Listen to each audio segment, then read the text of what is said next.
We had a hot issue in North Canton just recently concluded, and I know that you are already on record of saying that you're happy with the 1.5% income tax in North Canton. I hope you can make it stick through efficiency. But there was a situation, and it's kind of interesting, that North Canton's city schools, because of the North Ridge Place abatement, where they probably going to lose upwards of maybe $500,000, somewhat short of that, that they put an income tax on 0.75% plus a bond issue. My question to you is, and I know you've always been a big promoter of North Canton City Schools.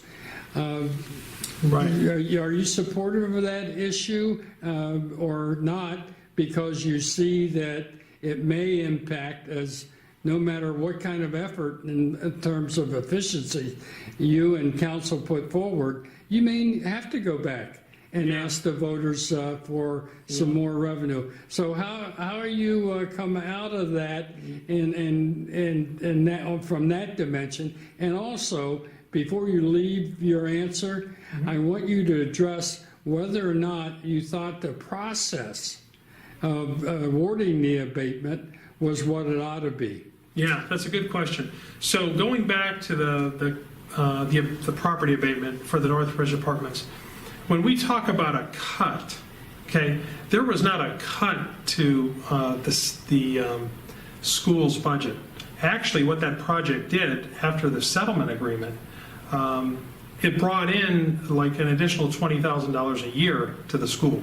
Originally, what had happened, there's an ordinance that was written that allows us to provide property tax abatements.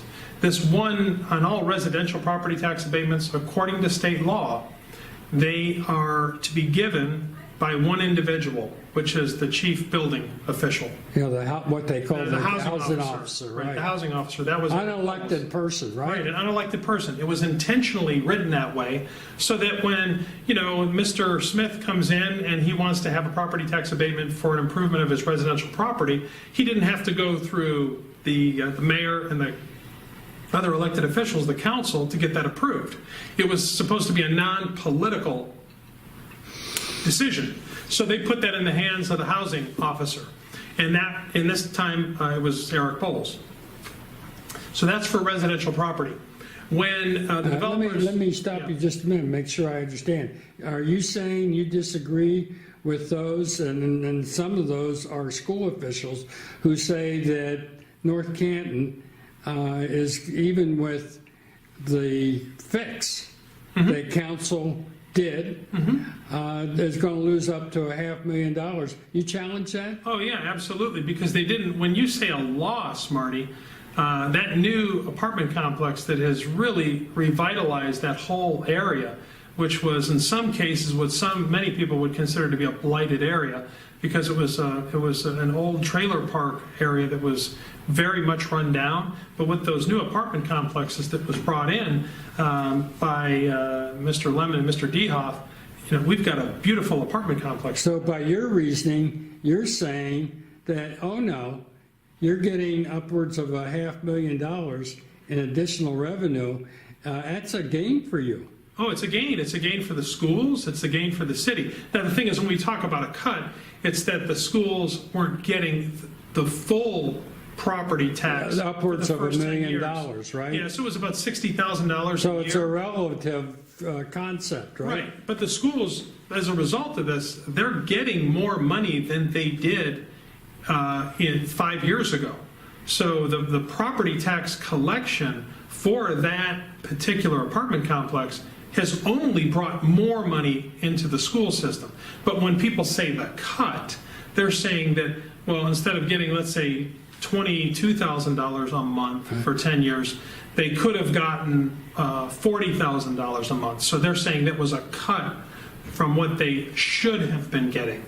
And so what I look at it as is that I've already been on the record with that, I wouldn't have originally approved the property tax abatement for residential property. Yeah, you've been chided about that by your citizen activists. Right, and deservedly so, because, you know, the property tax abatement shouldn't have been issued, but it was, and so we went back and we And you're corrected on it. record of absolutely not knowing anything about it Yes. until March of 2016. That's correct. Is that correct? That's correct, yes. Okay. Because it was, you know, my understanding, that all of those property tax abatements would have to go through the city council, and it never went through the council. And so, but that happened. We changed, eliminated that particular ordinance, and any other property tax abatement that comes through, the language is going to be very clear as far as the approval process. But I think what we did is we turned around and we made it right with the schools, Right. and also with the developers, because it was looked at as a very unfair arrangement in the The beginning. process, The right. process, and we But accepted as you that. point out, it's in accordance with how the state of Ohio State law is, right. set it up. Right. Does North Canton, the charter city, have the ability to provide oversight when the state law doesn't? No, I mean, we have to abide by the state. So if you got back into a CRA again, it would be, unless the state law gets amended, it would be, you'd have an unelected official making decisions For like this? residential property abatements, yes, but we would be much clearer that an apartment complex or a unit that has more than 4 residents. So that's the way you Yes. can keep it from getting, for lack of a better expression, out of hand. That's exactly right. But if we have a residential property tax abatement, it still is in the hand of the housing officer. That he's the sole decision maker for that. But we would just never have an abatement ordinance that would say that a residence could be 10 units, 15 units, 30, 40 units. It would be something more along the lines of 4 units or less would be residential, and So that 5 was units the or more. problem That was the with the former CRA. Yes. And might North Canton get back into a CRA one of these days? Yes, absolutely, because it's a great tool to attract new business. When we look at the Hoover District, that's a combination. It's a multi-use facility where right now we have commercial businesses. So we have over 1,100 new jobs at the Hoover District with 12 new companies. We're going to be adding right now retail stores along the front. And then we're also going to be adding an additional 130 residential units, and that's going to be taking place in 2018.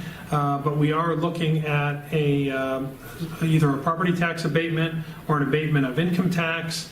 We're also looking at money from the state in order to assist from Jobs Ohio and that. But that project's already begun, the second phase, and so we're going to proceed with that in 2018. But we will look at all available incentives that we can use. And I know sometimes people will get uncomfortable with incentives, but I can tell you, if it wasn't for incentives and grants that we received from the state of Ohio, that we wouldn't have redeveloped the Hoover District. Whenever you have an old facility, it's cheaper for developers to build a brand new building on flat ground than it is to build redevelop a 4-story unit like the Hoover District. I mean, it's nearly 100 years old in some portions, and so redeveloping it does cost money, but that's why the state and federal government offers historical preservation tax credits or grants.